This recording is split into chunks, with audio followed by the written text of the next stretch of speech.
All right. So cheers. Thank Cheers, you. my friend. Yes, sir. So I start each podcast with one question. Where were you born? Sacramento, California. Oh, no. Oh, Yes. cool. Military brats. I was born on Mathis Air Force Base out there. Okay. So your mom, dad, or both were in the Air Force? Just father. Mother came along for the ride. Okay. How many kids in the family? 2. Me and my younger brother. All right. So Army brat moved around a lot, or were you guys there for a while? Air Force. I'm sorry, Air Force. I'm not an Army fan. So Man, I'll tell you a funny story right now. Mm-hmm. So my friend's son is about to turn 18, and he's contemplating to go into the armed forces because he doesn't want to really go into college. right. But he is wanting to take over the family business one day, and, dad's okay with him going into the armed forces. Hates the idea of him going into the Army, wants him to go into the Air Force. And he's got, like, the same attitude you had about it. It's like, we ain't doing it. That's just fodder for the fire, man. It's so funny that the different branches kind of, like, have rivalries that if you're not part of it, you really wouldn't know. And I think the rivalry is just like any other element. Opposites, they hate each other. Air Force is air, Army is land, Navy, Marines hate everybody. So, yeah. Fair enough. There's a couple of funny guys on TikTok and Instagram that kind of do comparisons between the different branches. He does the all 6 military. I did not know anything about Space Force. Oh my God! When he does the Space Force, is he the same guy with the potato? The potato, yeah. I can't remember his name. I'm sorry, but I don't know who he is. He kills you are it. awesome, bro. He kills it. Yeah, that guy's hilarious. There's another guy. It's a black guy. He's actually a drill sergeant, and big buff guy. He's one of the old school drill sergeant, not these soft dudes right now. Right. Where he's throwing out your mail. Oh, you can't have that. And he keeps it for himself. Dude's awesome. So back to the Air Force. Like I asked, did you guys move around a lot, or were you just stationed in one place? Because I don't know how the different branches work as far as. It's all the same. Unfortunately, never went overseas, but we moved. I was born in Sacramento. Then we went to South Carolina. Then we went to Texarkana. That's where my mother's from. Okay. And then my father left my mother there, and he came to Dallas to scout out somewhere to live. And he found a house here, worked a couple of months, and he came and got me and my mother. So was he a career man in the Air Force, or did he do a certain amount of years and then move on to something else? He did a certain amount of years, but then he went to the reserves. Okay, so he was not active, but he was also not discharged full-time. either. Yeah, he wasn't so I think he was until I was like 16. Oh, really? Yeah, he was in reserves that long, and during certain months he went in deployment, and not deployment, but he went to every couple of months he had to go to the base and stay for a while. Right. I knew a couple of people from like summer jobs and stuff back in the day that were in the Army Reserves or the Air Force Reserves. Right. And they'd be like, every 3 months or every 6 months, I got to be on base for a little while. And there's like these projects that they do. Yeah, and he had to go as far. He told me he went as far as he could because he got paid more for the distance. Okay. So he'd go to like Wyoming or Montana, just places that, black folks don't go, but it's just. At a certain time, you're correct. I think right now, everybody goes everywhere, especially like you're a comic, right? You've been on the road. You've done all over the country, I'm guessing? Mostly West Coast, a lot of the South. Been East Coast twice. I've never been past St. Louis. Okay. Interesting. Yeah, and going to St. Louis was a culture shock. To be from Dallas is I'm going to say 40% black community, 40 to 30. But St. Louis was an eye-opener. I went there, did a show. I felt comfortable. I did a great show. After the show, I have to calm down after I get off stage because I'm amped up on stage. Your adrenaline gets you? Oh my God, it's crazy. I think that's probably the fun, huh? Oh yeah, especially when you're murdering like the other day. See, the thing is, I'm in my everyday life, I'm a low key guy, but I'm a very high energy person. So I'll tell you 2 stories. This story to tell you what person I am. I did a show in Amarillo. In Amarillo, I opened for my friend KG, the comedian, great guy. We walked into this bar. It's a white biker bar. Okay, like the ones you'd see in like a movie. Yes. You know, And those we walked old in. Kevin Spacey movies and stuff like that. It's the middle of like January. I mean, it's cold outside. They have like a Captain Caveman jacket with no sleeves. I said, he's like 6'4", I'm 6'2". I just looked at him. You booked this right. Okay, so we walked in. I said, we paid. We already drove out here. We were going to murder this place. So he had me open for him. I crushed. I had a great set. People are clapping. They're grabbing me off stage, shaking my hand. He caught me before he went outside. Now, the thing is, you have to let me get outside to calm down. You can't catch me as soon as I get off stage. He said, man, great show, man. I got to follow that. He said, man, you going to make it hard for me, man. I said, can I curse? Of course you can. So this is an adult podcast. Gotcha. So don't worry about it. You know. So Speak your mind, sir. I got off stage and he said, man, you gonna make this hard for me. I said, man, fuck these people, man. This is what the fuck we do. I said, I killed you. I touched this dude's nose. I said, I murdered you. He said, you can't see this from me. Man, fuck these people. This is what we do. So, but that's the person I am when I'm on set because I'm very competitive. Okay. So, doing that, that's who I am. I'm a competitive guy. I don't like to lose. I've had the pleasure so far of interviewing 4 other comedians. You're number 5 on this podcast, but I've been a fan for as long as I can remember, and I see it mostly in comedians that do roasts and stuff. Mm-hmm. I can see that competitive fire come out, and I find no bigger pleasure than 2 comedians that are absolute murderers just going at each other. And what's the thing is, I don't do roasts. Really? Really, I don't do okay. I think you might be a natural at it. No. Which is thing is, I don't talk about you for ha-has. Okay, if I'm gonna talk about you, I want to hurt your feelings. I want you to fucking cry.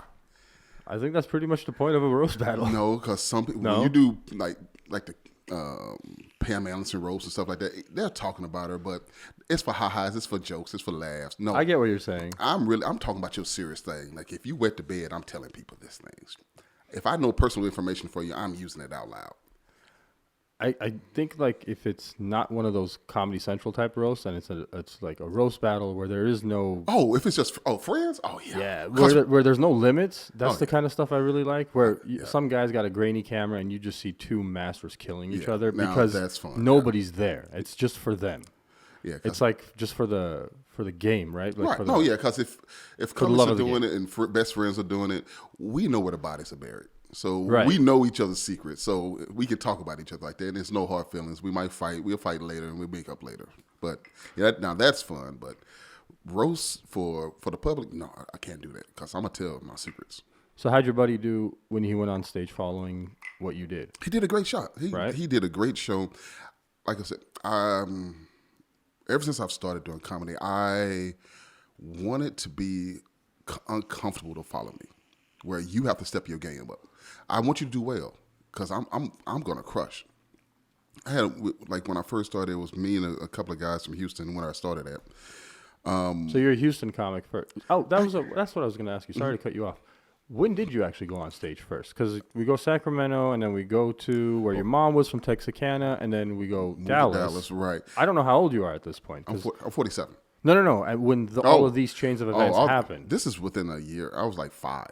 Okay. So I was relatively young. Way too soon to wonder if you were doing comedy in Sacramento, right? Right. Okay. So, no, I started actually in Houston, Texas, because that's where I went to college. Okay. I was on a football scholarship, and after football, I broke my kneecap playing semi-pro. Damn. Because I was going to try out for the Texans at the time. Okay. But I broke my kneecap, and I actually weeped. That was terrible. Because it was probably the most amount of time that you had dedicated in your life into a singular thing, and outside of your control, it is taken away from you. Right, and I wept. I held my mother's hand, and she said, "It'll be okay. You'll find something." And like I said, I focused toward that. I'm a very intelligent person. I mean, you can't prove it on paper, but I'm very smart. But some of the smartest people I know don't I test don't have a lot of papers and frames in their office. right. Is what I would say. And so when I broke my kneecap, I was lost for a while. Not lost, but without direction. And you're in your like what, early 20s, late teens, late 20s at this time. Late 20s. Okay, 20s. so this is post college. You've graduated. You're done. Yeah, and I'm out. I'm playing semi-pro football just to get in shape to try out for the Texans. Got it. What'd you do as a degree while you were in college? Marketing.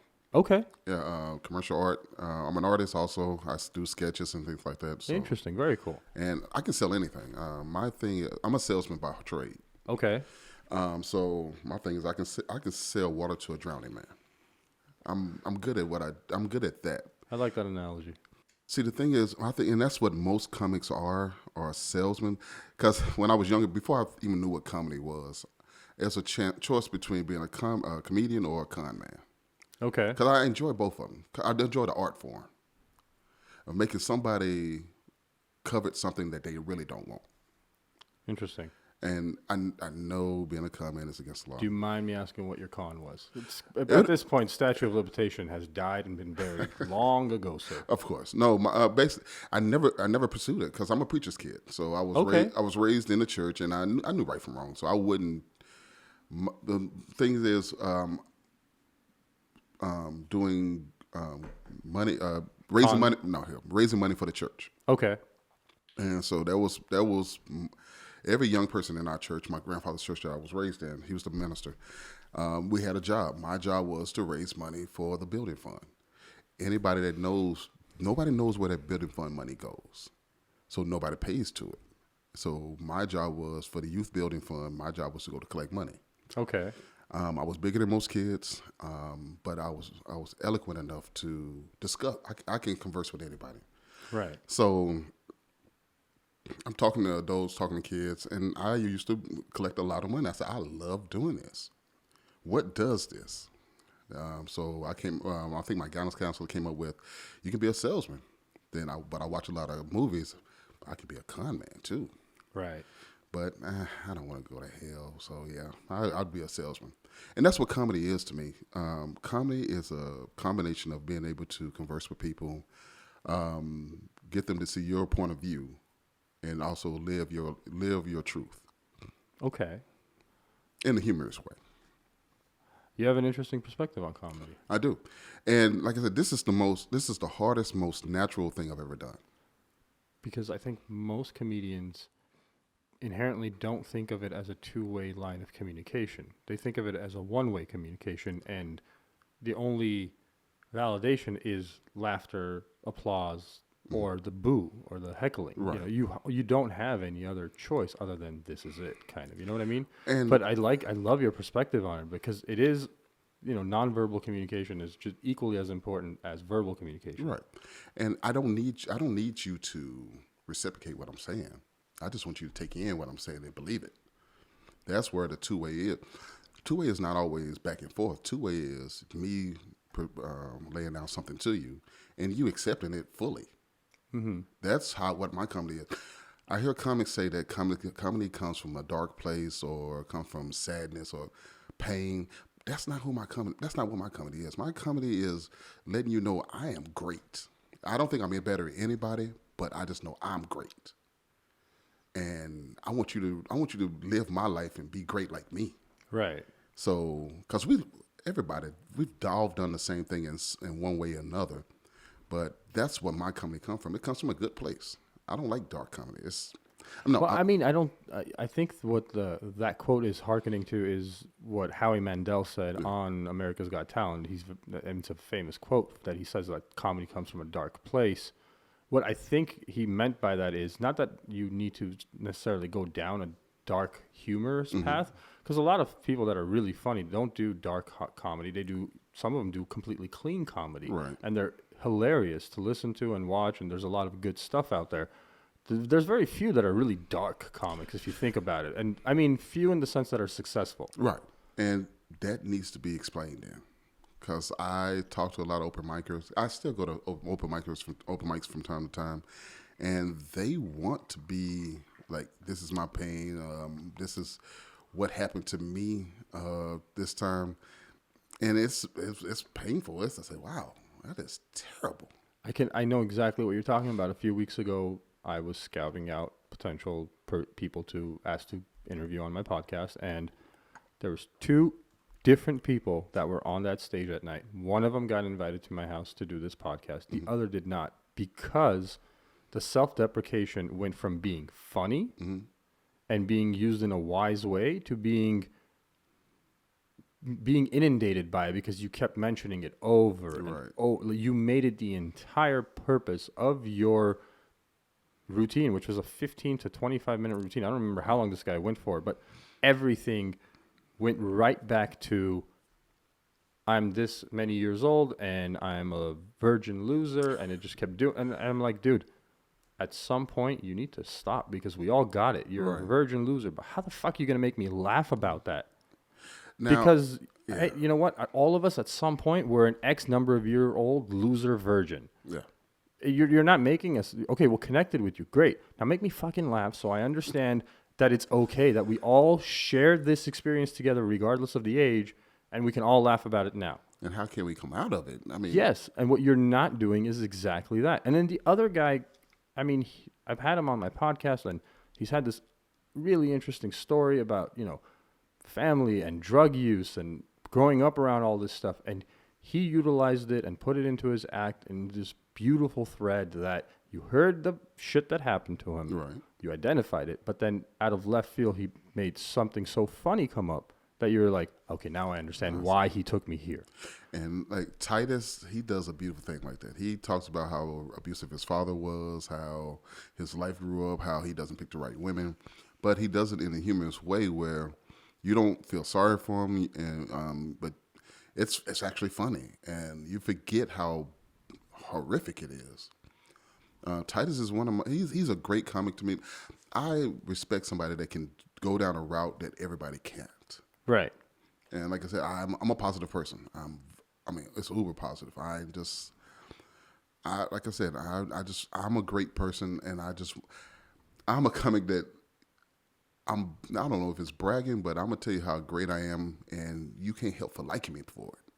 That's where my comedy comes from. Well, that's an art in and of itself, because you can either come off being condescending, right, show offy, you know, like a piece of shit, or you can utilize it very properly, and people will identify with you, laugh, and be like, okay, now this makes sense. Like it was same thing with Jerry Seinfeld. Mm-hmm. At a certain point, when Seinfeld post-Seinfeld, the show, started doing stand-up comedy, everybody knew he was stupid rich. So, you know, you can't like level with people about going to the grocery store and paying $8 for milk. They're like, no, dude, come on. You have the largest Porsche collection in the world. What are you talking about? That's not on your register. But he used it in such a great way. He started talking about how much money he had and how funny it was that even with money, we still deal with the same bullshit, just on a different scale. Right. And you connect with people like that. And I love that because my thing is, I have broke problems down perfect. I want to see what that problem is being rich. What? I'm with you on that one. I am issue? with you on that. I know how it feels to have shit and then work your entire life trying to create, get somewhere, you know, not create as in like be a creator, but create like something, a foundation to build off of. I'm trying to get to that point too. I'm with you, man. What issue do you? Now I know they have issues, but yours can't be like stay up all night worried about is the lights gonna get turned off tomorrow. Not too many years ago, that was an issue, and it was with 2 young kids. Yeah, and not knowing what tomorrow held. Yeah, because literally, I remember waking up on my birthday, my wife kissing me happy birthday, and her birthday surprise was that she was pregnant with our second. And I literally remember 45 minutes later getting a call from the marketing company I was working for saying my entire division got laid off that day. Happy birthday. And as a man, that'll rock you to your core, man. Yeah, and literally 2 days later, I started driving Uber. Yeah. Because I was like, I gotta make sure I can figure this out, because I'm super excited about the prospect of a second child. Right. And you just kind of go into one of 2 modes of you can become a resentful, hateful human being, and I don't know why, for some reason at that time in my life, I was just like, this isn't bad news. No. No, it's, new life is. I think that's ever bad. No, news. not the child. But the being child. laid off. Yeah. I put it into that perspective for the first time, rather than going like, "Oh, my shitty luck" or something. And it took a little bit of time, but looking back on it, yeah, that was the best thing that could have ever happened to me. Waking up and being told that you're getting fired, if essentially, and that you've got this beautiful miracle about to happen, but that comes with so much cost and so much responsibility. Right. And I'm happy it happened. I would not change it for the world. And I agree. That's how I started comedy. I wanted to know that. I got laid off. I was working for a job for Reliant Energy in Houston. Okay. Doing well. I was a salesman, doing what I love. I was winning contests, but I am not one of the greatest workers in the world. I'll do my job but thank you, sir. Mm-hmm. When the job is over, I'm going to have a good time. And it got to the point where they laid me off because I was number 4 in sales out of thousands of people. But like I said, my work ethic is just trash. But your paperwork wasn't there. Yeah. Yeah, and I know exactly where you come from. So I got laid off. I'm sitting out now. This is the number of jobs I've got fired from is staggering. It's probably in the teens. You were meant to be a comedian, pretty much. You got to admit it. That's where I have to admit that because, like I said, my best friends know if I look for a job, if I ever get an interview, I'll get that job. I'm the same way. Yeah. Get me in front of the person hiring. There's no way I don't walk away. If it's a woman, job. I'm getting the job for sure. I don't care who it is. Yeah. I've gone through 7 people, like 7 different people have interviewed me to get a position, and it was in the past. But I knew I was going to get it. I was like, as long as the hiring manager calls me and says you have an interview set up, I know I'll get the job. I don't know what it is. It's like a weird, stupid superpower that really doesn't come in handy anymore because I do my own thing. Right. So like I don't. But the thing is, like I said, it's being a salesman. If I can sell anything, I can sell me. Yes. So if I can get in front of this person and I scan a room, like I said, like the 365 sex book you have right here. Yes. Everything is fucking. I scan a room. I can relate to anything in this world because I moved around so much. I went to a white high school. I have country cousins. I lived in a city where I hung around hood people, so I can relate to anything. And that was getting back to the story I was talking about St. Louis. Right. So I did the show. I crushed the show. I go outside to relax because, like I said, I got to get away from people. This is not my crowd. These are hood people. I am not. I went to a white high school. Predominantly white. My high school had 10 people that in the graduating class that was black. So you kind of grew up white middle America, literally white middle America. Yes. Texas is in the middle. Dallas is in the middle of Texas. Yes. So you grew up middle white America, man. Middle white American class. Yes. Which is not the Dallas that I know now. I've been living here 7 months now because I lived in California 30 plus years.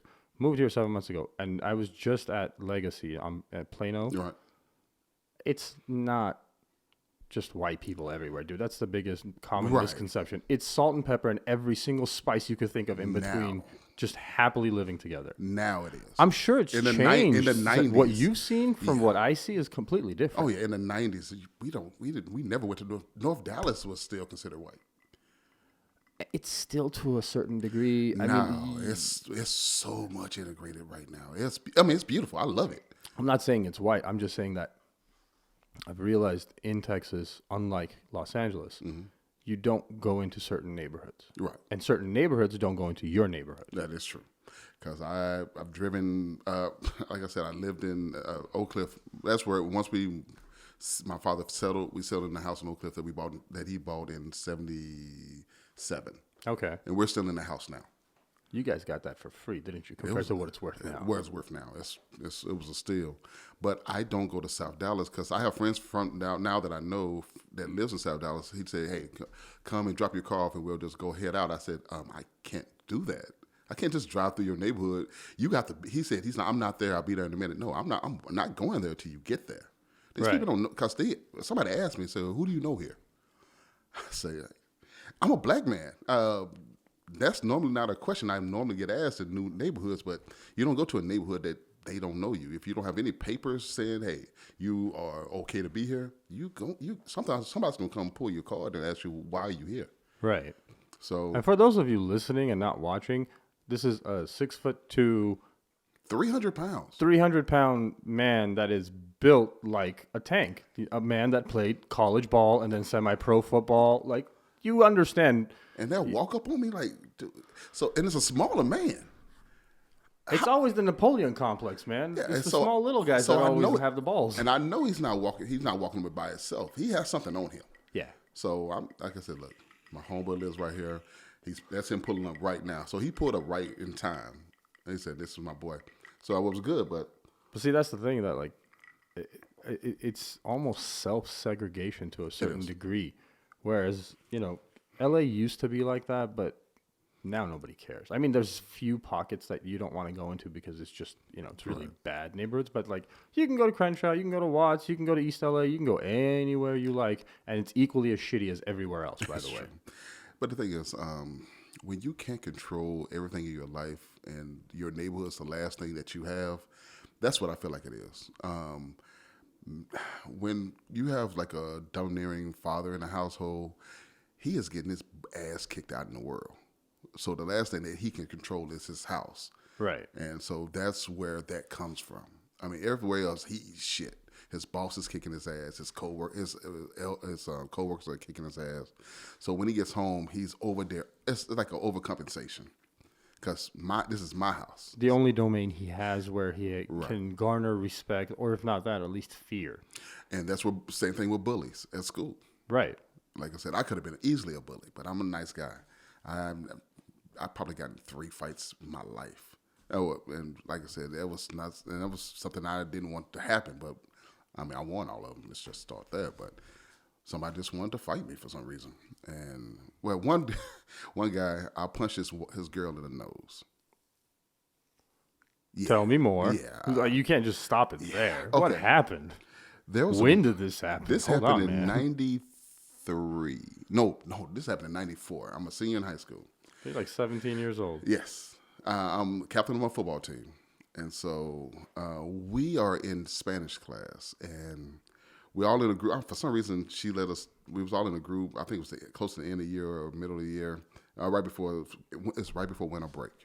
And the football movie came out. It was the movie with Burt Reynolds, and it's where he shrugged his. The guy was talking noise to him. He turned around to his friends, shrugged his shoulders, turned around and punched the guy. And so we loved that movie. So we was all in a circle, and we all did it at one time. And so it was my turn, and I said, man, it was like this. I shrugged my shoulders. I turned around. I actually punched. The girl walked up behind me right at that time, when I punched, and I clocked her. I mean, right in the middle of the nose. Everybody knew what was going on. It was just a bad situation. I said, it was a friend of mine. I said, I'm so sorry. I apologize for that. So she said, I understand. I know what y'all were doing, because she wanted to be a part of it. Right. She just walked up at the wrong time. And I felt bad. That was a bad day. So I'm walking through the halls. I got my offensive tackle on this side, my other tackle on this side. And guy, I was at the time, I graduated high school 6'2", 225. I had my man size. You're a big guy, man. These guys are bigger than me. So we're just walking, and her boyfriend, all of 5'8", dope, dumpy little 180 pounds guy walked up to me and said, "You punched my girl in the nose." I said, man, it was an accident. He said, man, fuck that, we finna fight right now. It upset me. I said, okay, man, y'all get him out of here. So like I said, I'm the captain of the team. They're not gonna, whatever I say they'll do, but I'll never have that happen. They took him off, and I walked off. I don't know what they did to him. So I don't know what happened to him after that, but being this size, this is actually great, because I walk in clubs. I walk past guys and say, "You see that guy right there? That's somebody I'll have to shoot. I can't stab him." I said, "Why would you want to do any of that to me?" I didn't say, "I don't even know you." Just of my size, they feel like it's Napoleon complex, where they feel like they have to want to do something to me. I mean, if you think about it, in that moment, you didn't actually punch that girl in the nose. You punched that guy in the ego. Mm. And his ego was way taller than you and way bigger than you. Yeah. But in reality, he didn't want that, because I have a green belt in Taekwondo. I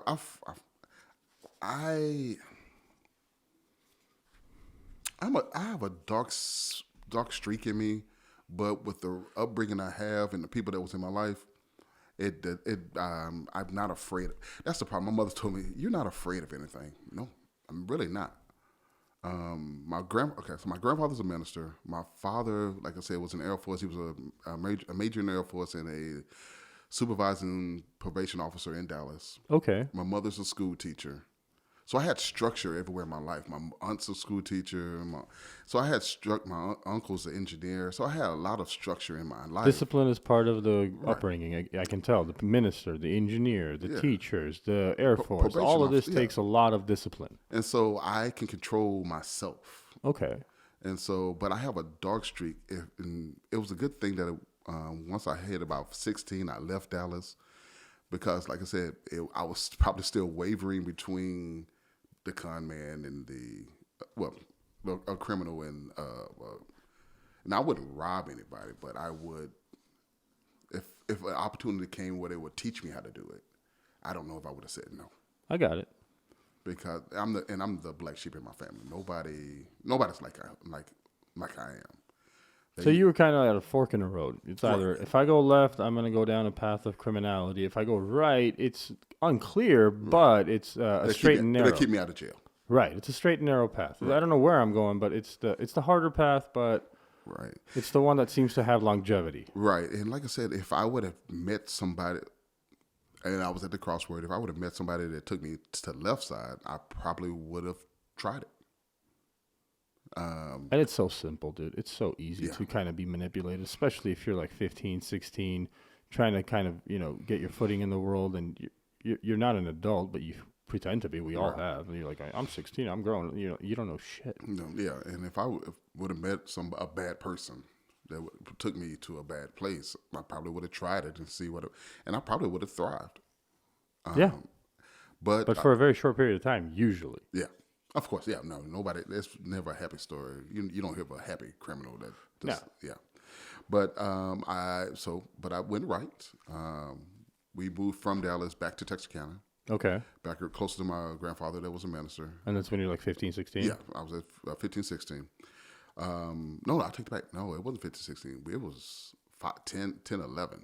Okay. Like I said, I was always big for my age, so nobody knew how old I was. I got it. So they probably thought I was 15, 16. So I got there, got around good people, played football. They found out I was really, really good. I didn't play football when I was in Dallas. I didn't play until I got around my cousins. Okay. I have, 6 cousins, and we're all 1 year apart. From, like I said, I'm 47. I have a cousin that's 48, 49, 50, and I got one that's younger than me. And we all play football. They played football. I said, can I play with y'all? And so I found out I was good at football. Okay. So I did, after other people, I did well, and I was on my way to college. I did run into a group of people that was selling drugs.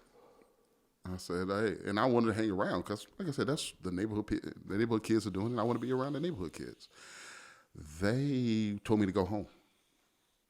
Interesting. How come? They knew who my grandfather was, for one. And 2, they said, Derrick, you have a future. This ain't for you. I said, that's some bullshit, man. I said, hey, go home, man. You're good. So when you hear the streets pull people into a gang life, I got pushed out. They said, no, it's just not for you. Go home. Which is crazy to think. I mean, Yeah. At a certain point, all of those guys figured out they don't have a future, and they see somebody now that I think about it, it's sad. Yeah. They're like, they don't see past X amount of days, years, months of their life. But they're like, they see a kid here. They're like, not this one. Yeah. Maybe not this one. And they sent me home. They say, hey, this ain't for you. Go ahead, go home. And to this day, I don't know how you found the gangsters with morals, but you did. Congratulations. And to this day, I can't remember their names because, like I said, it's not somebody I knew. It's not people that I knew, but I knew what they were doing. And so right. I said, Derrick, go home. You can't hang out with us. And I was mad at the time, but as I got older and scouts were coming to my games and stuff like that, I said, okay, I understand now. That makes sense, man. I mean, it's good that you had people that kind of steered you in the right direction. Right. And especially then, very quickly you got scouts coming out to see you, Yeah. and a bunch of different things happen. But when did you go on stage first? So you said you got laid off, got laid working off. at Reliant in Houston. right, and I was telling simple jokes. So this is post college, I'm guessing, Yes, right? very Post semi after your accident. after the accident, post college. I'm working Reliant, doing well, doing sales, winning contests, and all this stuff. So I got laid off. I was in Houston, and they had a weekly comedy show in Houston at the Horn, one of the great places. Is it still around? It's not the Horn anymore. I don't know if the location is still open, but it's right across. It's on Richmond in Houston, right across the street from Dave and Buster's. Which is nuts. I would have never thought Texas would be such a big hub for comedy. But you've got Dallas, which is massive. You've got Houston, which is big. Like, I haven't checked it out, but I've seen the scene. Massive, dude. But then you talk about Austin, which is a juggernaut. Yeah. Rogan opens his place. There's Creek in the Cave. And you've got the Vulcan Gas Company. Right. And this plethora of people that are just moving to Austin to do comedy. It's so crazy, the scene out there. And so I'm at the Horn. They had a weekly comedy show every Wednesday. And a comedian named Ali Sadiq, he is hilarious. He has a... I know that name. Yeah. He's still going now. No, he's going strong. Yeah, he's now. a big name. Yes, he had a weekly show there. He got on HBO. Oh, no, sorry, on YouTube right now. It's called The Domino Effect. Hilarious stand up. Hilarious. Okay, I gotta check that out. He had a weekly show, and I'm talking after one of the shows. I'm talking to my friends. I just got laid off. I just got finished talking to a girl. We talked. Me and the guys were talking. I said, "Man, that was a great show, but I could do that shit. That's nothing." I didn't know Ali was standing right behind me. He walked up and said, "Okay, you think that was easy? You got 3 minutes next week." I said, "What?" He said, "No, you think it was easy? You got 3 minutes next week." He called me out. Competitive person. I'm a competitive man. I said, "Okay, fuck, I ain't no punk bitch. I'll do it."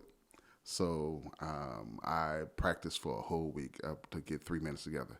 That is, 3 minutes is a long time. People think you can, 3 minutes is nothing. Try to talk for 3 minutes straight, and see how you do, and be funny. So I swim. I'm swimming. I'm working out at the gym. I'm working my set. Set's ready. I go do my set. I'm crushing. I'm doing a good job for the first minute and 45 seconds. Okay. I get to one of my last setup for my last joke. I said I'm a Dallas Cowboys fan, and to go into something else, I don't even remember what the joke was. I said I was a Dallas Cowboy fan, and I forgot that I'm in Houston, Texas. They started to boo me. Oh shit. I said, "Y'all boo me because I said I was a Cowboy fan?" And I don't have the skills to pivot out of it. I don't know what to say. Okay. I said, what the fuck is wrong with y'all? And they booing. So Ali came up, grabbed the mic. He said, "Man, you done." I said, "Okay." But I got the laughs in the beginning. So you knew something was there. Yeah, so I'm hooked. I'm hooked. I said, "I can't. Man, I'm in it now." So what happens after that? When's the next time? So is it kind of like an itch? Oh no, yeah. You have to do it again. Is that how you felt? Like I need to get back on the stage. Because it felt the need, the salesman need to sell myself to people. Okay. And it also feel the need to con somebody into what my line of thinking. So it pulled both of my sides of my brain then. I said, "Oh, this is awesome." So I started looking, asking questions about open mics and stuff like that. So I found an open mic. I go a couple of times, and I got about 4 months in. I got it with a guy named Carlos Wallace. He was doing monthly shows at the Improvs. Okay. And I said, "Hey," and somehow I got his number. I say, "Look, I want to be on one of your shows." He said, he said, "Okay, maybe I'll get with you later." So I'm persistent. I bugged him until I finally got a booking. So I did the show, did okay. It was, like I said, I did good for the time. Okay. If I look at it from where I am now, that's the garbage. So that went there. I did that, and how long was the set you did? 5 minutes. Okay. 5 minutes. It was a hot 5 minutes. And this is your number 2. It was my number 2. So you already got 5 minutes at that point. Yes. Because most people struggle to get a minute or 2 minutes because, But- open mic, you get like a couple of minutes if you're lucky. Right. But the thing is, with the, I was doing open mics between then and there. There was probably a 3-month period from when I started to when I actually did my first show. Okay. But I was going to open mics like once a week because I was, like I said, I was 36 when I started. So that's when your first time you went up was 36. Time, 36. Wow. So I was grown. So I had grown man bills. I'm not living with my parents. I don't have any safety net, so I have to work every day. Okay. So I did the open mics, and so I used to write something every week with a strong closer. So I get up, I do my set, close strong. Get up, do my set, close strong. I did that for 2 months. I said, okay, I'm getting the laughs I want from my closer. That other stuff is not getting what I'm looking for. So what I did that for, like I said, for 4 months. I had 8 closers that were getting laughs. I dumped everything in the beginning of that, and just kept all the closers. And you just linked them together. Yes, found a way to link all those together, and it made a great set. It was all 1 to 2 minute sets, so that was 16 minutes. Okay. So I had a strong 10 minutes. You boil it down with all the filling and everything. It was a strong 10 minutes. Right, you get the word economy going, and you're down to a good 10 minutes strong set. Well, that's a strong set, though. No, that's a very strong set for a new comic in his first year. So I did well with that. I came to Dallas. I know a guy named Des White. He's a solid comic. He's been doing comedies for years. He's had TV credits. I love Des. He's a great guy. He knows me from Houston. But I'm here in Dallas, and in Houston, every week we used to go to the Improv to listen to the headliner. Because people ask you, Derrick, what's your favorite comic? I said, I don't listen to comedy the same way you do. Right. I'm not there to laugh. I'm there to learn. Okay, so you're analyzing his work and her work, and how they move around the stage, how they pounce on the audience. So in Houston, we used to go every week. So when I came to Dallas, I went to the Improv. It was my mother. Went to the Improv though on Saturday. Des was opening for Earthquake. Okay, I know Earthquake. Yeah. So he said, "Hey," and Des know me. He said, "Derrick, what's up?" I said, "Hey, how you doing?" And so he said, "Hey, man, we're here. I'm just doing a weekend with Earthquake. I'm featuring for him." I said, "Cool." So I stayed, watched the show. After the show, he said, "You want to meet the Earthquake?" I said, "Yes, I want to meet Earthquake." Why would you ask that question? So I met Earthquake. We shook hands. He's a cool guy. He said, "We finna go to the club. You want to come?" I said, "Sure." So me, him, Earthquake, and his entourage, we out at the club having a good time. We meet women. Oh, we had a great time. We talking about each other. Like I said, being Earthquake got really cool. Mm-hmm. Late in the night, he said, "Look, I got 2 shows tomorrow and 1 show Sunday. Do you want to do a guest spot?" Oh, interesting. I said, and I actually paused for a minute and said, why would Earthquake ask me to? Because I've only been doing jokes for a year, less than a year. And he said, you got to think about it. I said, no, I apologize, dude. I froze. Yeah, I apologize. Yeah, I'm down. So right. Earthquake gave me 3 minutes on the last 3 shows at the Improv in my first year doing comedy. So how'd it go? It went well. Jokes, right? Like I said, if I look back on it now, it's trash. But I did get laughs. So we took a picture together. I'll see the picture if you want to look at it.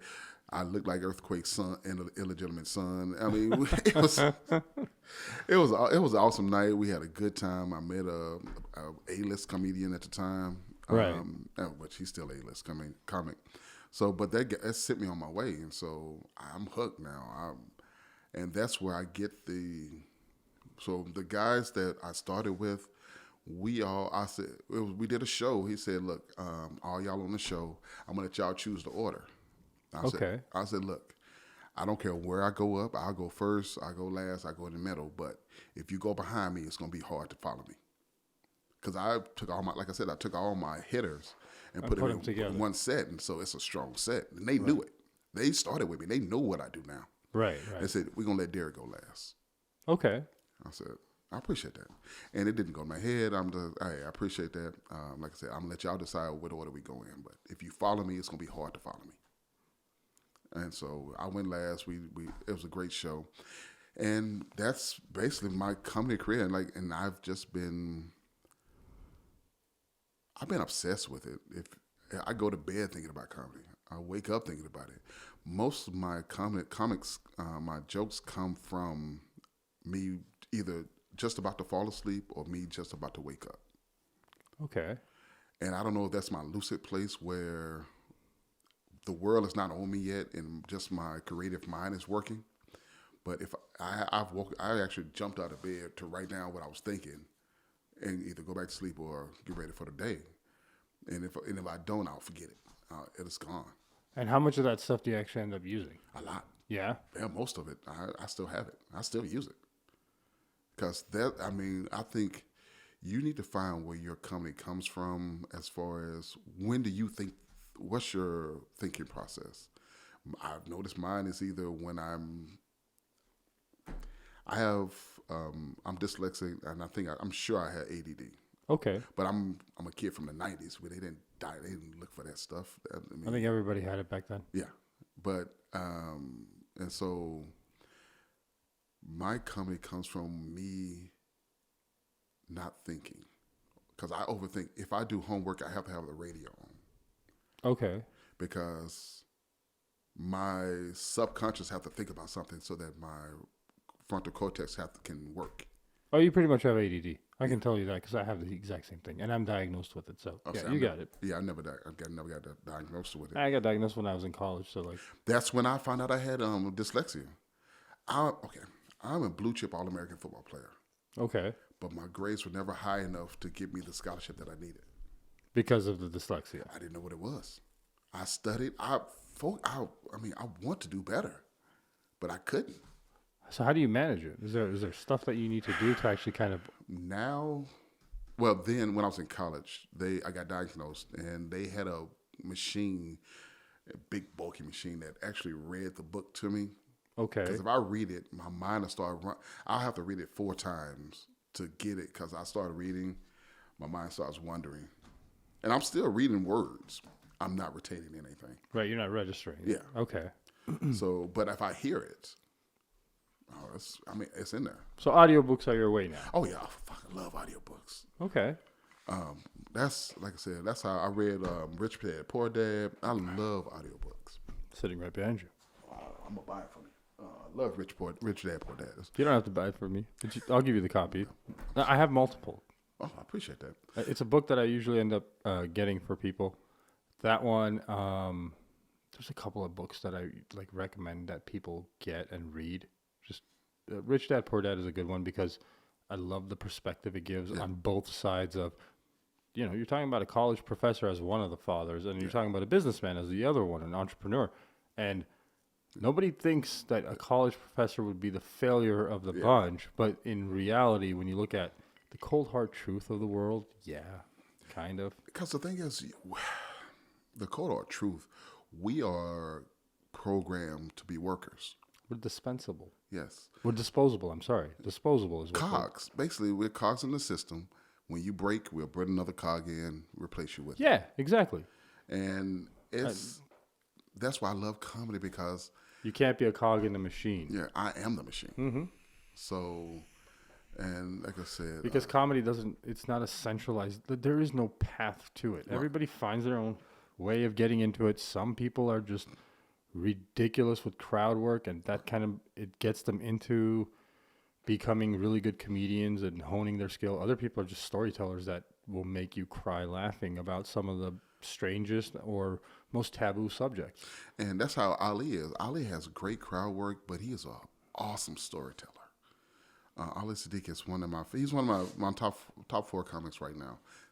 That's not mainstream enough where everybody might know who he is, but this guy is amazing. He's a phenomenal comic. Ali's a funny comic. Yeah. I know what you mean. He's not the Dave Chappelle's of the world, right? But there is only one, of course.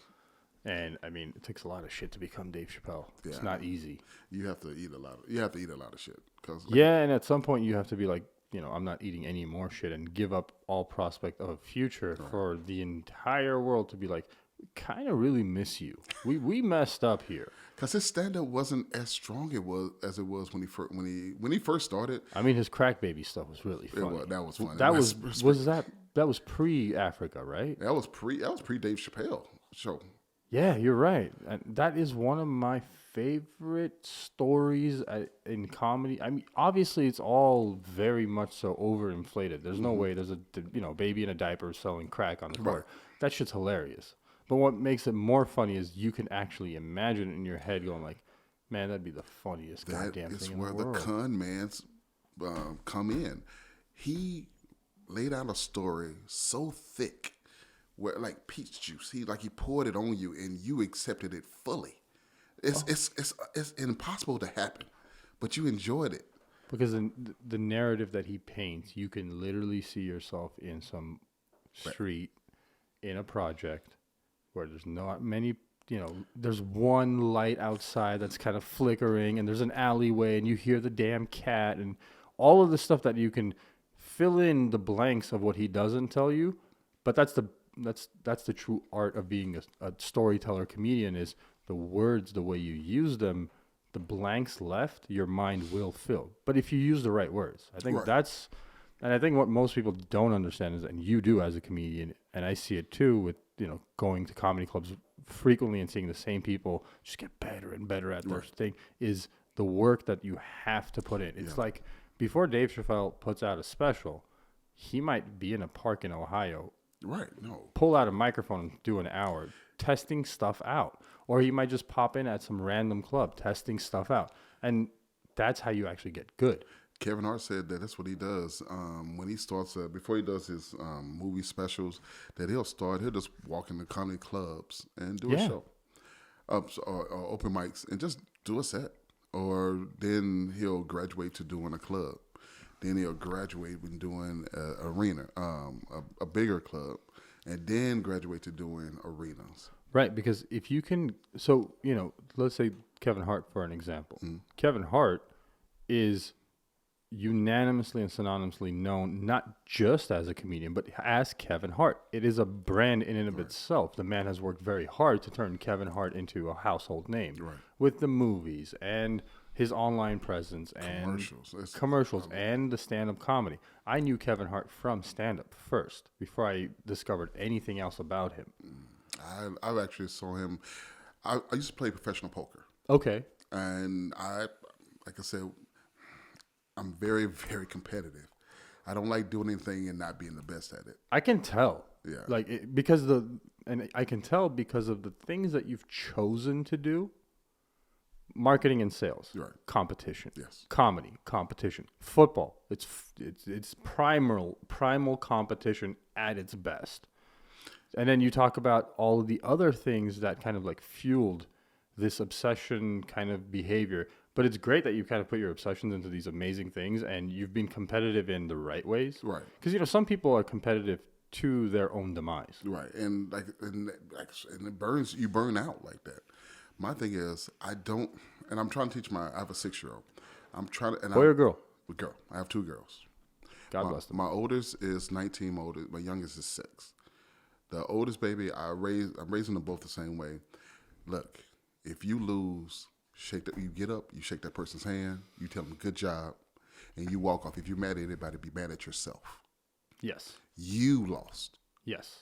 They didn't beat you. You lost to them. And I think it is such a better way to raise your children. I have 3 boys, and I'm raising them the exact same way, where it's everybody isn't supposed to win. Everybody except for one person is going to lose. Right. And you need to know that, and you need to understand that.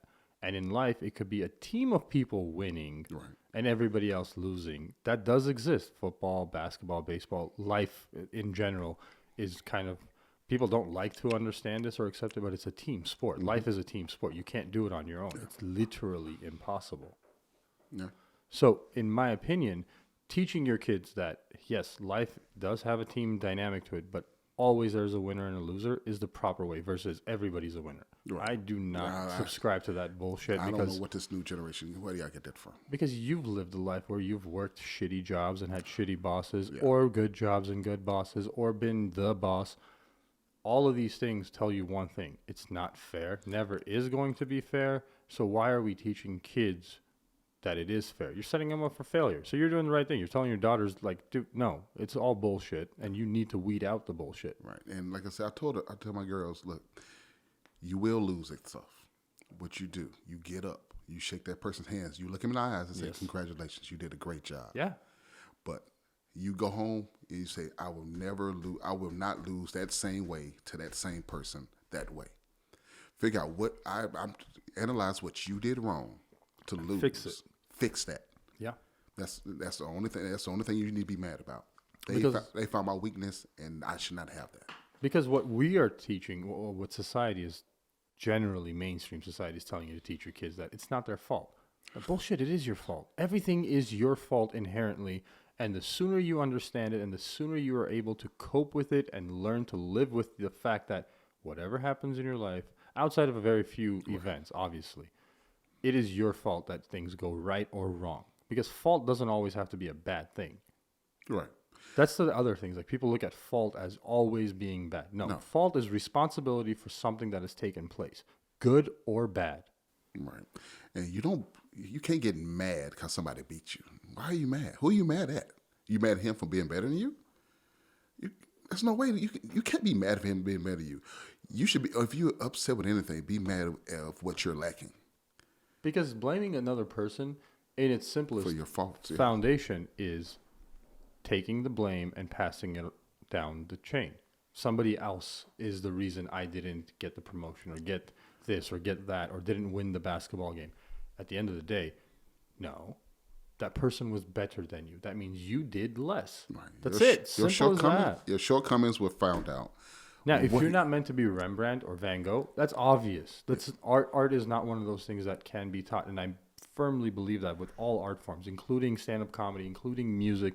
You can learn to play the piano, but to be a musician, no, that is a very different breed of human being. That's I can learn basic keys. I'm sure I can.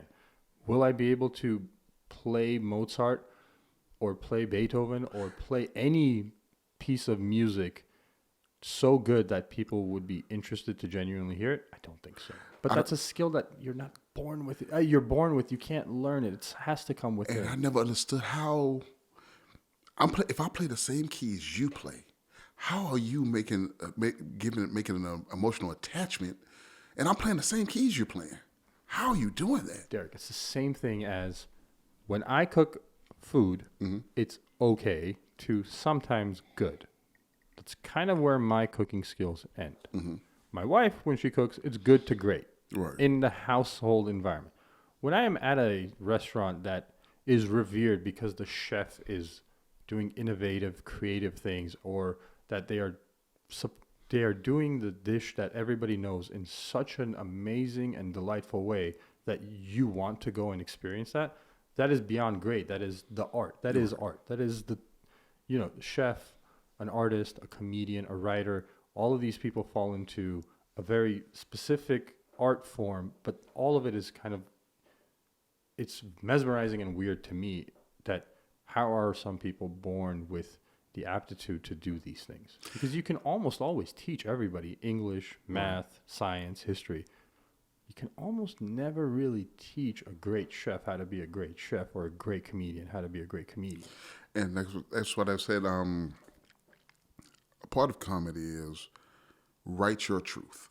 Don't try to be funny. Don't write what you think is funny. How much of the truth do you get to embellish for the story to actually be funnier? I know that, like, you can walk into a Walmart, see some crazy woman, but if you reword that into, I walked into a Tom Thumb and da-da-da-da, is how much of that happens in the creative process? Because the foundation of the story is true. You did have this experience, but changing Walmart to Tom Thumb makes it funnier, in my opinion, because it's not supposed to happen there. Right. For those that don't know, Tom Thumb is like, I don't know, Gelson's or Whole Foods or whatever. Right. It's like a high-end grocery store in Texas. The thing is, with the ADD and the dyslexia, I think it helps.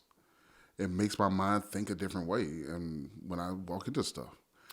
I've always, I find, and nobody talks about it, but I seem to find a beauty in the fact that I have ADHD. I do too. And the beauty that I find in it is that my mind never allows a singular perspective to be the dominant one. That's true. There always is branches of thought that go into these places that I don't understand how my mind goes there sometimes. And I don't know how I get these little inspirational moments. And I feel like, yes, to a certain degree, ADHD may be a disease to some. Right. But if you are able to control your mind, and I'm 37 years old and I'm not fully there yet. I'm working on that. Yes. But yes, exactly. If you are able to figure out a way to weaponize what others would call a disease, mentally speaking, Right.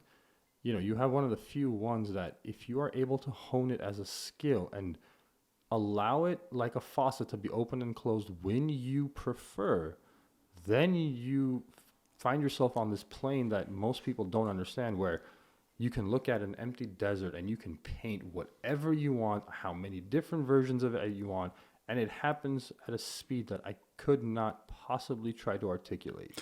I love that, because you actually made me realize what I do.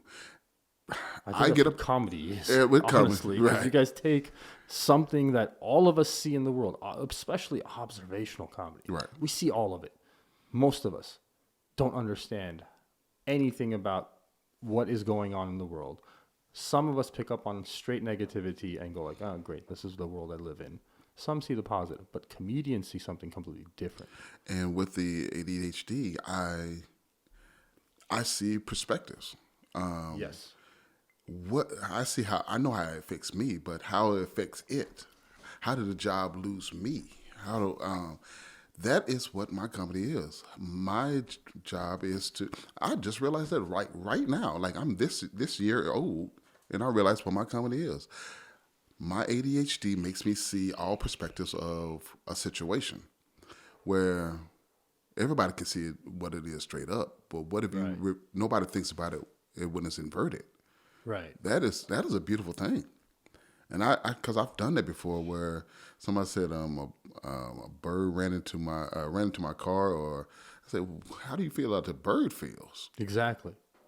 And so and that's, I think that's the ADHD mind, where it keeps grabbing these little timelines of events and kind of stitching them together and going like, hey, did you ever think about that the bird had a really shitty day too? I mean, he woke up. You know, he was a blue jay singing, no problem.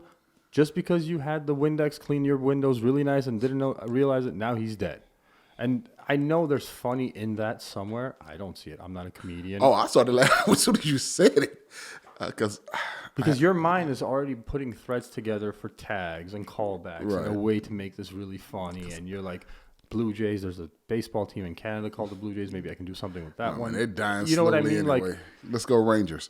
I'm not a big baseball fan. I am. So I consider myself to be what's the proper way of saying this? The worst sports fan up until, and this is all sports, up until the very major events. So like, I couldn't care less about soccer. Oh yeah. Although I have friends that are professional soccer players in Europe and Nice. like all this stuff. Yeah, it doesn't mean anything to me. Honest to God. Like, I'm not even kidding when I say it means nothing to me. But when it's like the FIFA World Cup, Oh yeah. I'll kind of watch the news. But when it's the semifinals, now I'm in. Right. Now I care.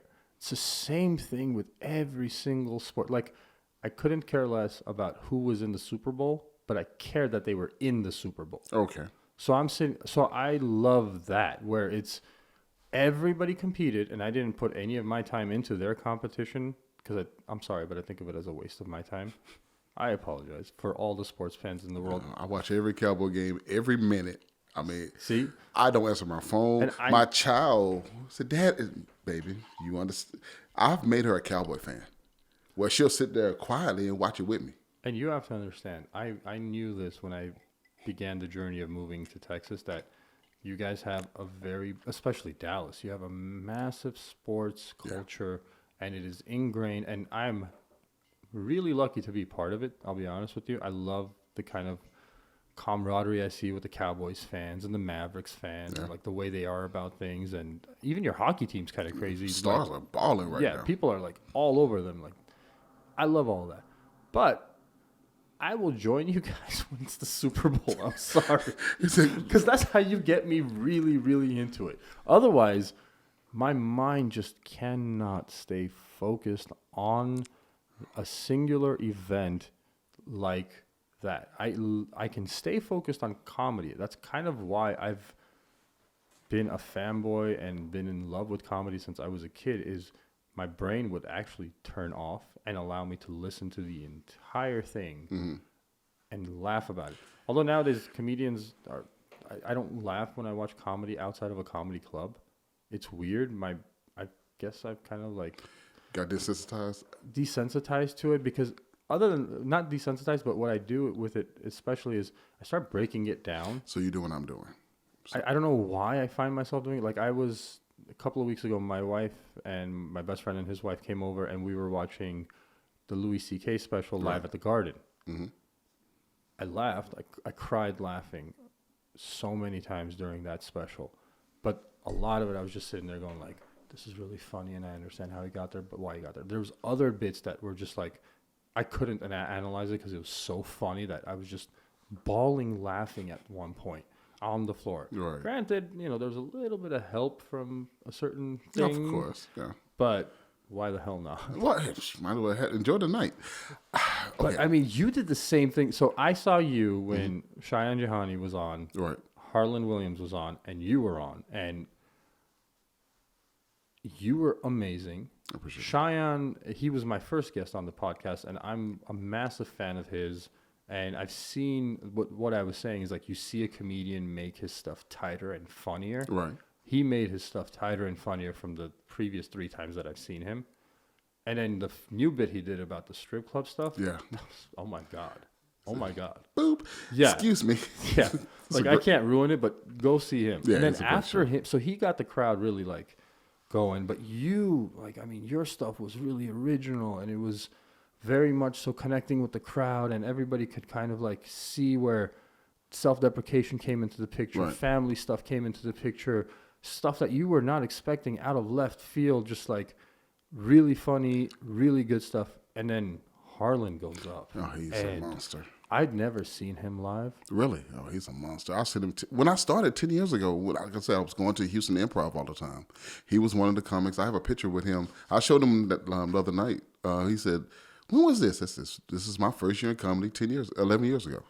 And what's funny is the entire night I was sitting right in front of Harlan. Because when I got there, so I always buy, like, if I can, preferred seats or whatever it is, right. like the expensive tickets. The reason I do that is I love supporting my local comedy clubs, and it's not that expensive. It's like $20 or $30, whatever it is. And I always, get drinks and tip the waitress staff. Like, I've had many comedians be like, hey, dude, next time, like, let me know. I'm going to be at this club. I'll comp you. You'll be in. I'm like, I don't want that. I want the exact opposite of that. I want to support local comedy, and I want to continue to support the waiting staff because they work so hard. Yeah.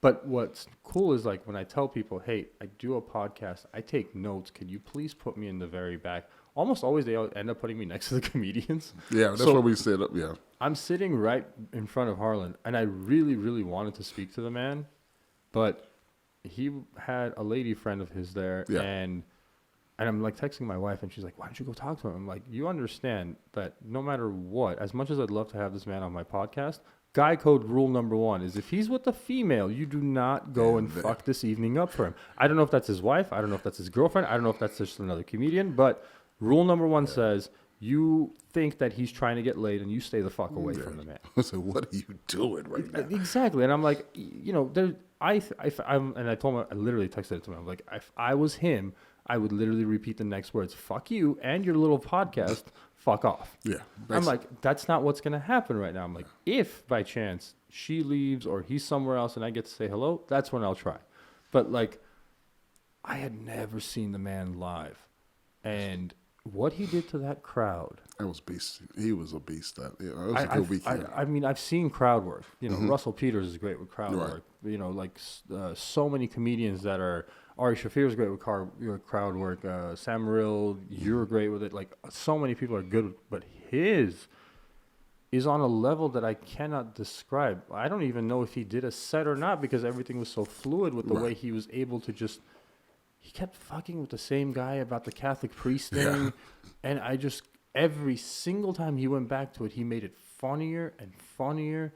And I was just sitting there going like, this is a master class on how you do it. And the thing is, because it looked effortless. Admit it, it was effortless. Oh no, it for was. The man. He was just chilling. I met him when I started 11 years ago. And this is Dallas, by the way, conservative place in America still. So I met him in Houston 11 years ago, and so that's 11 more years on. Of course, yeah. So he's 11 years above where I am. So he's probably 20 years in.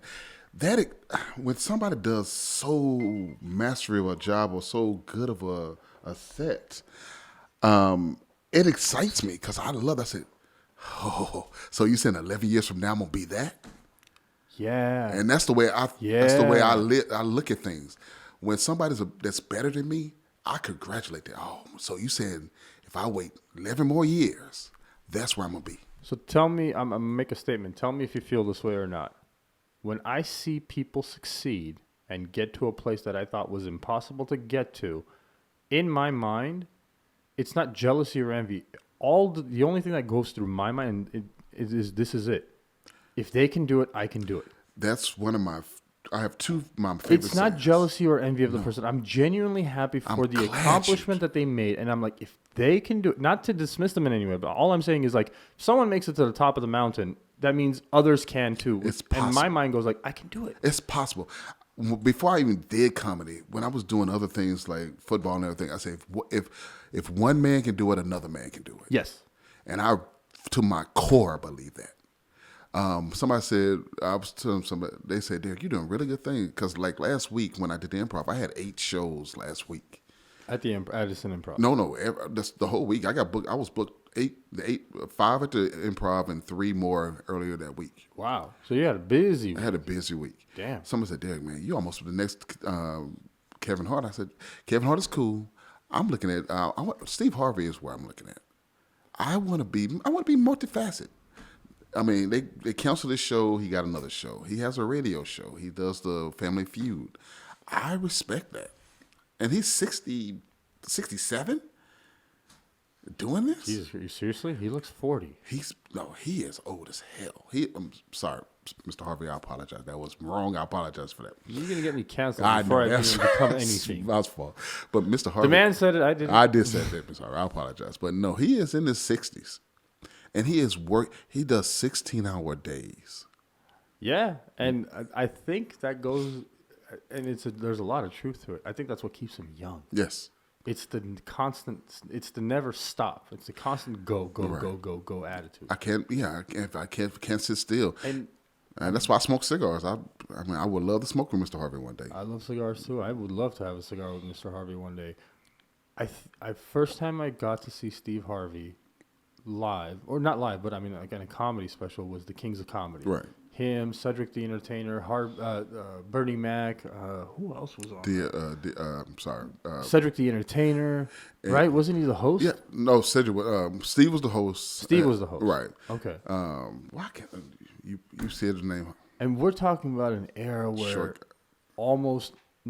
actually all black comedians of a certain age and stature had on these fucking crazy suits. Nice. Yeah. They were balling on a level that you were like, are you a pimp or are you a comedian? Because these suits were just, I remember Cedric would come out on stage with the shoes and the hat, he looked like he was dripping wet. I mean, the dude got... Before swag was a thing, these guys were just like, this is what comedy can look like. Right. Because I was used to like George Carlin, where he's just tight jeans, a t-shirt, and yeah, like Carlin is my number one. I know a lot of people have Pryor as their favorite, but my list really starts with Carlin, then Eddie Murphy, because Delirious and Raw are still my favorite comedy specials. I respect that. Till this day, I will find myself at least once every few years sitting there and watching, crying, laughing at all the same jokes. I know exactly word for word because I've heard them 100 times. Right. Like, seriously, the funniest shit I've ever... Like, I love Richard Pryor. Don't get me wrong, but comedy gods for me, they go down the list of number 1 is George. Right. Second is Eddie Murphy. Third is Robin Williams. Okay. Most people don't know him as a comedian, but if you look at Robin Williams... They don't? No, they know him as the actor, More comedy actor, but like live comedian and stand-up. Oh my God. Nah, he's a beast. He's a murderer. Even back in the day when he was at San Francisco and he had the long curly hair and he had the suspenders, like he was still murdering back then.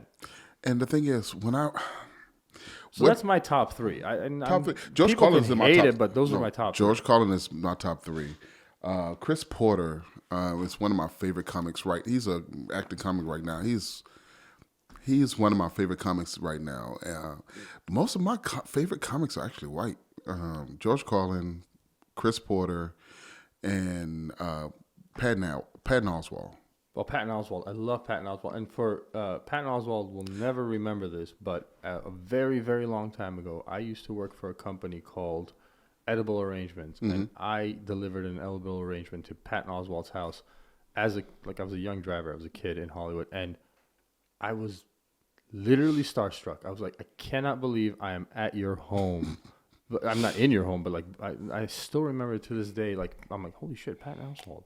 Like that was the first time, and I lived in California, since I was 6, and that was the one time I was just like, holy shit, this is Patton Oswalt. And like I said, he was such a nice guy, and he tipped really well, and he couldn't have been nicer, and he knew that I was literally starstruck. I was like, oh my God, freaking out. And he's like, hey, nice to meet you. It was either Valentine's Day or Mother's Day. It was one of those 2 days, because I remember I used to manage that joint, and I was out doing deliveries because we were so busy that day. Right. So it was one of those 2 days, and again, like Patton Oswalt's awesome. Man, and what you said, you asked me a question earlier. How did I start my comedy? The Ali story is how I started comedy, but telling jokes, to get serious with it. When my parents got divorced. You didn't mention that I they did. got divorced. Yeah, they did get divorced. And I was 80 years old. My mother was devastated. When you see the woman that you love in your life lose the spark in her eyes, you want to do something. I knew I was a funny person. My job was to make my mother laugh. So this is right when is this during the divorce or is this after? I'm sorry. Right after. Right after. Like right after. She was. And was it amicable or was it kind of one of those? I just wanted to make Sarah smile. So it was a painful kind of a thing that happened. And so that's what I did, and that's when I became a comedian. I was telling jokes. If you want to boil it down, that's where I started becoming a comedian. I was funny my whole life after that. When my dad left, he said, "Your mother's you're gonna be the man of the house now." And so I'm 8 years old, so childhood is over. And you have a younger or older sibling? Younger brother. Younger brother. Yeah. Okay. So childhood is over. I'm hearing my mother, like after the divorce, months later, she's talking to, I guess, a bill collector at the time. I don't know who it was. So she's complaining with them, saying that more time or so with bills, whatever. And I can remember her saying, she hung up the phone. She said, well, I guess I'm the town pussy, so everybody fucks me. Jeez. I said, fuck, well, shit. And you're like 10 years old, 9 years old? I'm 8, 9 probably at the time. I said, well, fuck these toys. I got to get it to do something to help mom out. And so, like I said, she was eating it. It was killing. So that's why we moved back to Texarkana. Because you needed some support. Yeah, so she can be around our parents to support me and my brother. Because, like I said, she could have easily lost me to the street, to the city. Right. So she knew who I was. She knew who her son was. She was, to this day, she's mad at me because she took me to go see Superman 2. Okay. One of my favorite movies. One of my favorite superhero movies. So as soon as we got back home, I grabbed a drying off towel, big towel out of the cupboard, put it around my neck, got in the tallest tree we had, and jumped. I caught every limb coming down. She said, you fool, why would you do that? I said, why are you mad at me? Who took me to go see Superman? Right. It's your fault. I think all of us did that when we were kids, man. I remember seeing Batman. Remember Schwarzenegger was in a Batman movie? He was Mr. Freeze. Mr. Freeze, thank you. I was going to say Mr. I'm a geek, so all this stuff resonates with me. Okay, cool. Yeah. So we're on the same page here. But I remember after seeing that movie going like, Batman's normal? Like he didn't, because I was always like apprehensive about the Krypton shit and Batman's my favorite hero. Biting you, and I was like, Batman's is number one. Dude that just figures some shit out. Yeah, Batman is number one. Everybody else gets in line. Find me on Facebook. Find me on anything we can discuss. I'm a DC guy. Batman's my favorite hero. I can understand why, because Batman, although almost all superheroes come from a dark place, Right. Batman is the only one that says, I'm staying. Right. He stays in dark. He couldn't care less about, like, oh, there's no happy ending to his story. He's just like, this is it. Like, despair and misery is my fuel and my power, and I will just destroy everything in my But the thing is, I think, and it goes to who I am. I am a person who thinks. Batman is a thinker. If you give him prep time, he will beat you. I actually wrote a screenplay. Interesting. Yeah. Well, a Batman screenplay, or what is it? It's actually a screenplay. It's called Darkhawk. And his superpower is that he will adapt to whatever he is confronted with. Okay. And he doesn't lose that power. Oh, interesting. So if you don't kill him, Right. and he gets away, he's almost like a Super Saiyan. Super Saiyans get stronger after every battle they lose. So it's not, what is it? The skill and the knowledge of losing is what makes His you body, stronger? his body he adapts. I don't know if that was from the divorce of me being a kid and having to adapt to being the man in the house, keeping my mother happy, protecting my brother, things like that. I mean, as much as you may not want to admit this, your comedy comes from a very dark place. Childhood trauma. That's a very, very dark place to come from. I mean, I don't dwell think in about it. Yeah, but I don't think I dwell in it. You don't have to dwell on it, but on a subconscious level, it is the fuel to the fire that allows you to think the way you think, analyze things the way you analyze it, and come up with the perspectives of funny. I can I get mean, if behind you that. think about it, like you yourself said, you were forced to become the man of the house way before anybody should ever think about even becoming a man. 8 years old, yeah. Yeah, you're 8, and you're like, hang on now, how am I going to hustle to make a little bit of money here? You're 8. Cutting grass. You That's know, what I there's did. a difference between an 8-year-old getting a paper route because they want to learn discipline and hard work and yada yada yada. There's a difference when you go like, I got to make, rent money for mom or help her out. And that's different. And to be honest with you, that actually shaped my adolescence years because me and my brother, I don't know, we did it together, but he followed me. I don't like fashion because my mother couldn't afford it. How weird is that? My mother couldn't afford it, and I didn't want to make her feel bad. Because it's so like so many people that come from not having the second they're able to, they want these brand names and things to kind of represent that they have made it to a certain status level, which I guess exists, but I couldn't care less about it. I can care less. I don't like metal less. jewelry. I don't like gold. Like I said, I love technology. I do. Okay, yeah. And I love We're on the same beads. page. I got a smart. This is a hybrid smartwatch. That's nice. And I love technology. But my mother wants me to get an earring because she said, you'll look good. I don't like jewelry. I don't like necklaces. I don't like fashion that way. Interesting. And I know where it stems from. It stems from my mother couldn't afford it, and I didn't want to make her feel bad. Yeah, I mean, when we were growing up, we couldn't afford the really expensive shit. Right. And, I guess I don't think that caused me to hate it. I think everything I have on, other than these jeans, are from Walmart. Man, everything I have on, literally everything except for the shoes, comes from that company. Nice. I order it online. I buy all their t-shirts, their sweats, their hoodies. I can respect that. Now, underwear even, dude. I couldn't care less. You open my closet, it's the exact same t-shirt, the same hoodie, in 3 different colors: gray, blue, and black, just lined up all the way. Because when I do, I'm done. I couldn't care. My only clothes that if it looks like it's worth anything, it's for the stage.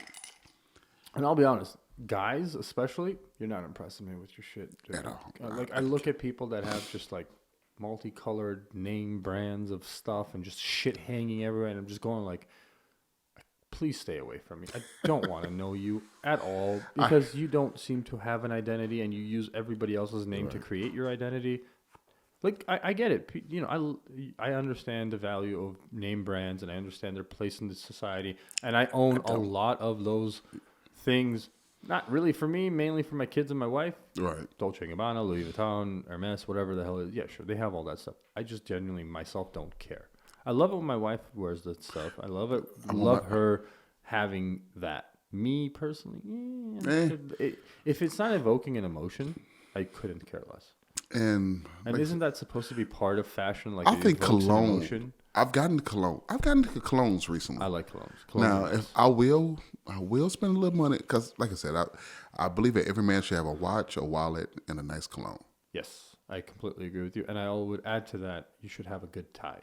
and a good tie. Most men, especially nowadays, don't understand this, but it will always be respected, and it always will go a little bit further. If you're going for a job interview and you put on a tie with a that dress job shirt, is sold. you have a much better chance. I'm not saying go put a suit on. I get it, but slacks, a dress shirt, and a tie, you are fucking leaps and bounds beyond all the other candidates. Doesn't matter if it's $7.25 at McDonald's or it's $2 million as Put a a CEO. tie I on. don't care. Put the damn tie on. Go to that job interview, and I promise you, it will make a world of difference. Put Because your the guy phone who's away. Put your Yes. phone away. Yes. Don't sit there and play with your phone while you're Nope. in it, waiting for a job interview. Nope. Gentlemen, learn how to tie a tie. It's not that hard. It's not. It's serious. It's on I'm not saying YouTube. do an Eldritch knot. I'm saying do just a regular A Windsor, Windsor or a double Windsor. A double Windsor. I actually Classic, beautiful, easy to do. And if I you can't do that, you're an idiot. I went to my daughter's daddy-daughter dance last night, and I just I haven't worn like I said I haven't worn a tie in so long. I'm gonna make sure I got it right. Right? It's on YouTube. Learn how to tie a tie. It's stupid simple. You do that. You may screw it up the first 5 times, but trust me, on number Easily. 6 or 7, you're getting it. And then once you learn it, it's like a bike. You're never going to forget. It's not easy. that hard. Sloop, sloop, whoop, you're done. Be a man. I mean, once a man hits about 35, that's my cutoff. A man hits about 30. Hopefully, it's earlier, but 35. A boy starts becoming okay. I need to get out of that boy stuff. I hit 25. I say Really? 25 I is the respect age that, because your brain fully develops. Almost all the science behind it says your brain is fully developed at 25, and so beyond that, you're an adult. I think that is the proper age to start adulting. Right. Before then, yeah, you've had your fun, you've Boy, done have a this, good you've done that. Admirable if you've had summer jobs and you've at least learned what it means to make $1 and how annoying it is to go to work every day and show up. But that teaches discipline. It's all good things to have. You know what I mean? Like, it's not a bad idea. The paper route's dead, unfortunately. But most people don't pay attention to this. But, like, Google billionaires and paper routes. Almost all of them had one growing up. Right. Almost all of them. That teaches, at a very young age, responsibility, managing money. Right. It just teaches you a lot of stuff that most people don't go through. But like, there's an overwhelming majority of billionaires also had a paper route or something equivalent when they were very young. And I'm trying to do that with my 6-year-old.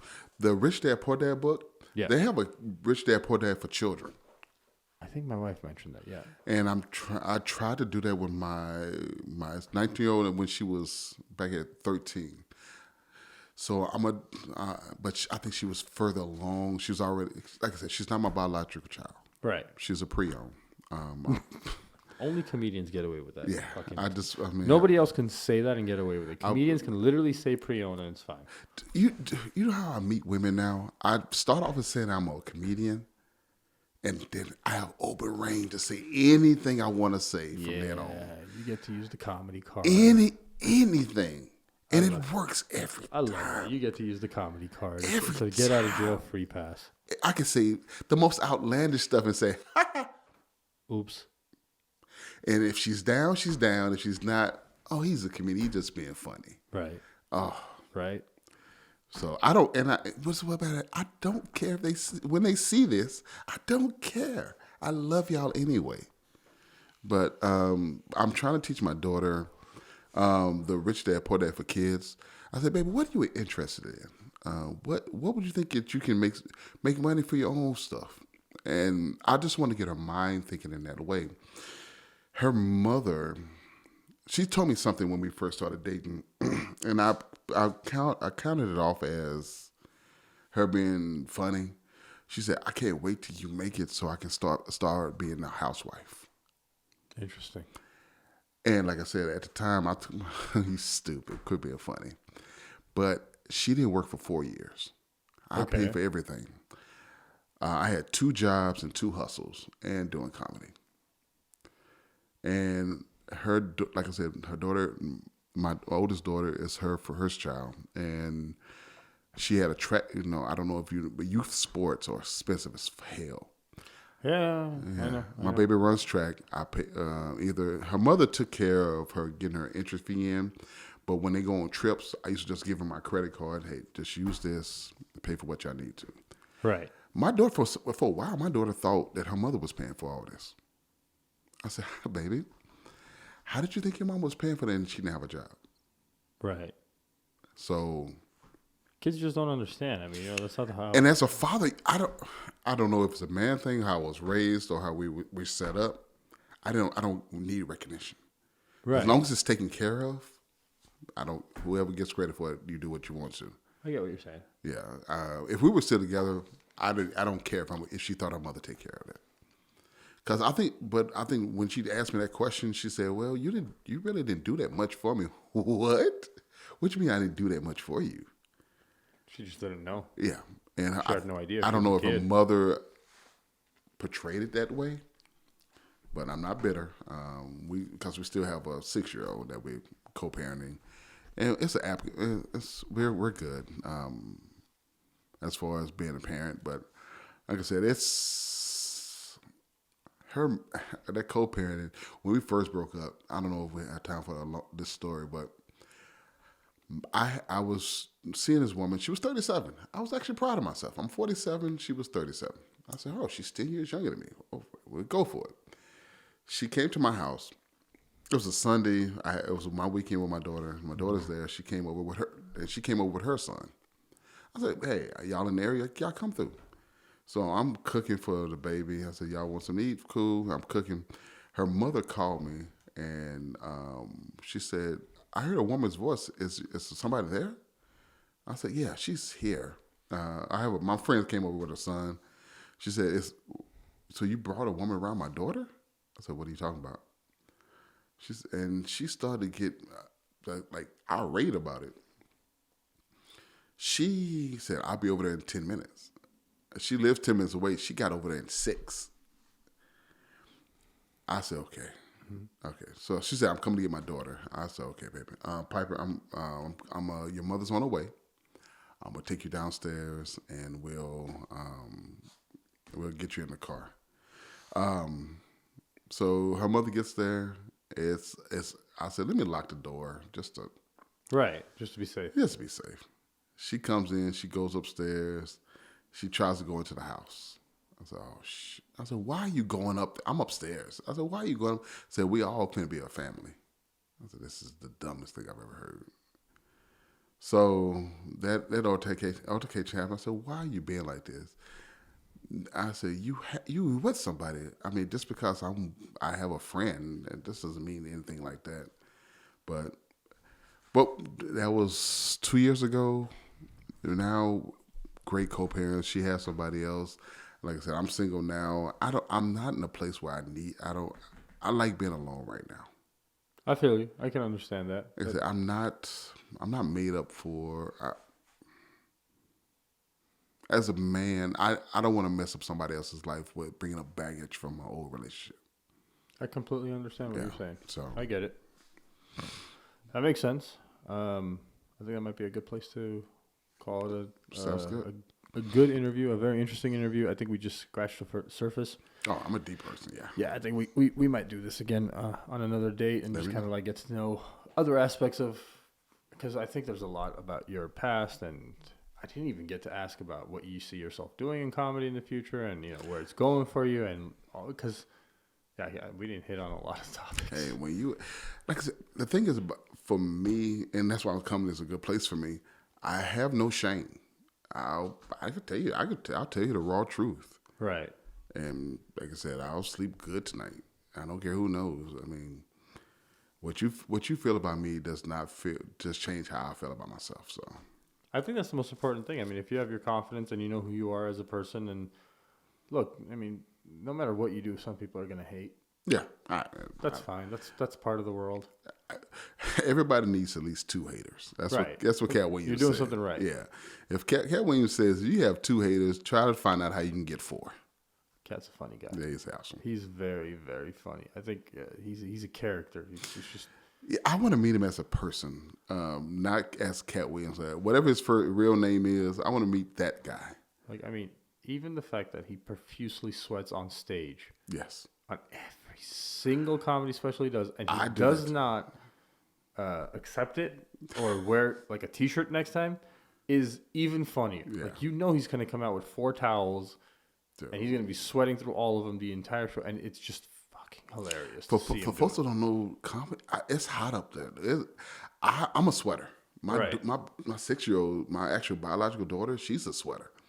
So I have my sweat glands are active. So when I'm on stage, 10 minutes, I really so that's why I actually work out more, so that I don't sweat as much on stage. Okay, I can see that. So that's for any comic, like a workout, build your body to take that heat, because that's once you start to graduate in comedy, you're gonna sweat.